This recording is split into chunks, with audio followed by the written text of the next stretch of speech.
দিল, মুখ যে ফুলে রাখলেন, বিছনাতে আলাদা করলেন, স্বামী আপনার গায়ে ধরলে সারা দিয়া ফালায় দিলেন। মনে রাখবেন আল্লাহর নবীর হাদিস শরীফ আমি পড়লাম, নবী আমার বলতেছে কোন মহিলাকে তার স্বামী রাত্রবেলা তার আত্মসংযমের জন্য বিছানায় ডাক দিল, ওই মহিলা যদি বিছানার মধ্যে না যায়, স্বামীর দিক থেকে অন্যদিকে মুখ ফিরে রাখে, তাহলে আল্লাহ তাআলার আযাবের ফেরেশতারা সারা রাত্র পর্যন্ত ওই মহিলার গজব দিতে থাকে।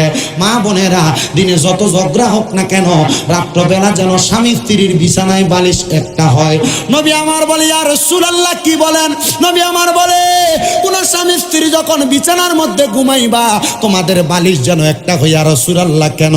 নবীজি বলতেছেন, স্বামী স্ত্রী যত লাইগা থাকবে, একজন আরেকজনের সংস্পর্শে থাকবে, আল্লাহ তাআলার অঢেল পরিমাণ রহমত, মানে তাদের মাঝে যত ফাঁকা জায়গা থাকবে না, এই রহমত দিয়া ওই জায়গাগুলো আল্লাহ ফুরাইয়া দিব।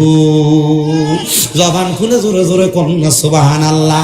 আরে নবীজি আরো কড়া কথা বলছেন, কোন মহিলা চুলার মধ্যে ভাত রান্না করতেছে, উতরে পড়া জায়গা, এই টাইমে যদি তার স্বামী তাকে ডাক দেয় মোহাব্বতের জন্য, মায়ার জন্য, ওই মহিলা যদি তার স্বামীর ডাকে সাড়া না দেয়, তাহলে ওই মহিলাকে লানতের ফেরেশতারা গজব দিতে থাকে।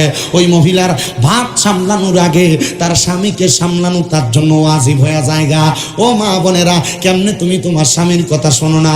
আরে মা বোনেরা, স্বামী তোমার বাজারে মার্কেটে যাইতে নিষেধ করে তুমি চইলা যাও, আর আল্লাহর নবী বলে কোন মহিলা স্বামীর আদেশ ছাড়া তার বাবার বাড়িতেও যাইতে পারবে না। আরে বাবার বাড়ি দূরের কথা, মহিলারা কত কত জায়গায় চলে যায়, কিন্তু এরা স্বামীর আদেশ মানতে চায় না। মনে রাখবা গো মহিলারা, তোমরা তোমাদের স্বামীর আদেশটা মানবা, কিন্তু সমাজের মধ্যে শুধু মহিলারা দুষ্টাম। কষ্ট দিতেছে আপনারা, কষ্ট দিতেছে আপনারা, এবার কিন্তু ওয়াজ আপনারা বিপক্ষে যাবে, অসুবিধা হবে। সমাজের মধ্যে শুধু মহিলাদের দোষ দিলে চলবে না, আমরা বেড়াইতের অনেক দোষ আছে।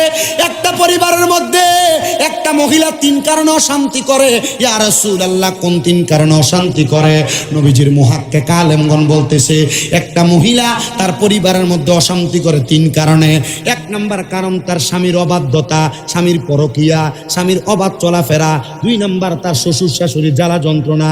3 নাম্বার ওই মহিলার মায়ের কান ফরা।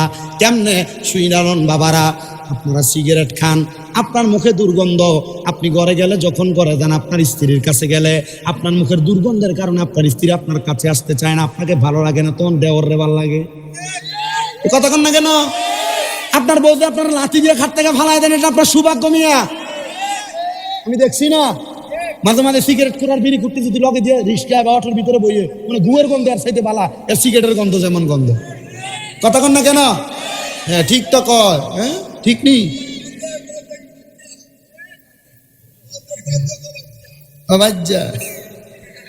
আল্লাহ বোঝার তৌফিক দান করুক, জোরে কোন আমিন। কষ্ট দিতেছে আপনারা, আর একটু মোহাব্বতে পারেন আল্লাহুম্মা সাল্লি মুহাম্মাদ, আল্লাহুম্মা সাল্লি ওয়া আলা আলি সাইয়্যিদ। বলেন সাবধানে তাকিও নারী পর্দার আড়ালে, বলেন সাবধানে তাকিও নারী পর্দার আড়ালে। হায়রে হাদিসে হারামে লেখে অন্য দেখিলে, হায়রে হাদিসে হারামে লেখে অন্য দেখিলে, সাবধানে তাকিও নারী পর্দার আড়ালে। হায়রে আজকালকার নারী গনে তারা স্বামীদেরকে ঘরে রেখে, আরে সিনেমাতে যাই গো তারা, মার্কেটেতে যাই গো তারা, দাইউসের বেশে। সাবধানে থাকিও নারী পর্দার আড়ালে থাকানোর দরকার আছে না? আপনি যে আপনার বিডি দিলে মোটরসাইকেল দিয়ে ঘুরেন, আপনি যে আপনার বিডির এলাকা গায়ে হলুদের অনুষ্ঠান হইলে নাচবার লেগে দেন, বাইরের গায়ে হলুদের ভিতরে হলদি লাগাইবার লেগে দেন। কথা কন না কেন? আপনারা বইয়ারা পর্দায় থাক, আপনারা ছান কি ছান না? আল্লাহর কোরআন কইবা করে না ফি বুয়ুতিকুন্না ওয়ালা তাবাররুজনা তাবাররুজাল জাহিলিয়াতিল উলা, তোমরা তোমাদের নারীদেরকে জাহিলিয়া যুগের মহিলাদের মতো বের হইতে দিও না। আর আপনি দেন জাহিলিয়া যুগের মহিলা দূরের কথা, এ শাড়ি পরছে না মশারি পরছে এটা বোঝাই জানা, এমন পোশাক পরে এর উলঙ্গ থাকলে যা দেখা যাইতো এর পোশাকে এর তাই দেখা যায়। কথা কন না কেন? এবার আপনারা বলেন মহিলারা পর্দায় থাক, আপনারা চান কি চান না? তো জোরে জোরে পড়েন সাবধানে থাকিও নারী, আসতে হয়েছে সাবধানে থাকিও নারী পর্দার আড়ালে। হায়রে হাদিসে হারামে লেখে অন্য দেখিলে, হায়রে হাদিসে হারামে লেখে অন্য দেখিলে, সাবধানে থাকিও নারী পর্দার আড়ালে।